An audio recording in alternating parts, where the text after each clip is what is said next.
सारिपुत्र मोगल्लान बुद्ध के दो प्रमुख शिष्य धम्म सेनापति के नाम प्रसिद्ध हैं। सारिपुत्र का वास्तविक नाम उपतिस्स था।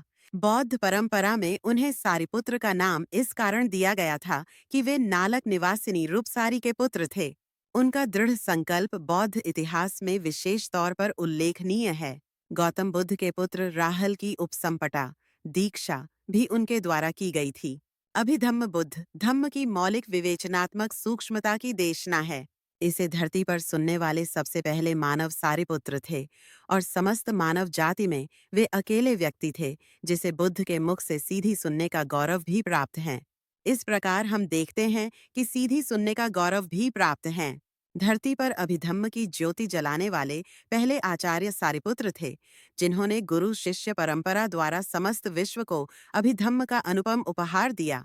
परंपरा के अनुसार उन्होंने सर्वप्रथम भद्दजी को अभिधम्म की शिक्षा दी, जिसने कालांतर में शोभित पियजली आदि के माध्यम से अशोक पुत्र महेंद्र इत्तीय संबल पंडित एवं भद्द नाम के माध्यम से श्रीलंका को आलोकित किया। ततः म्यांमार, थाईलैंड आदि देशों में भी अभिधम्म ज्योति उच्चतम प्रतिष्ठा को प्राप्त हुई। इस शिक्षा का वहाँ वही स्थान है जो इस्लामिक देशों में कुरान शरीफ का, ईसाइयों में बाइबल का और हिंदुओं में ऋग्वेद का है।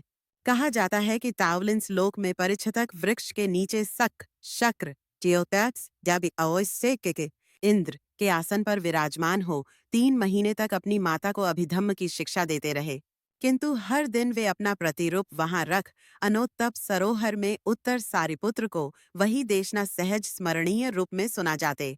सारिपुत्र फिर उन्हीं देशनाओं का संगमन अपने 500 शिष्यों के साथ करते थे। तथे 3 मास में जैसे ही बुद्ध ने अभिधम्म की शिक्षा तावलिंस व अनोतय पर पूरी की, तो पृथ्वी पर भी अभिधम्म की 7 पुस्तकें तैयार हो गईं तथा तभी से अभिधम्म संगमन परंपरा द्वारा विश्व में जीवित रही। सारिपुत्र के विषय में एक और कथा प्रचलित है कि एक बार वे एक चांदनी रात में किसी खुले मैदान में समाधिस्थ थे, तो उनके ऊपर से एक उड़ता हुआ यक्ष जा रहा था।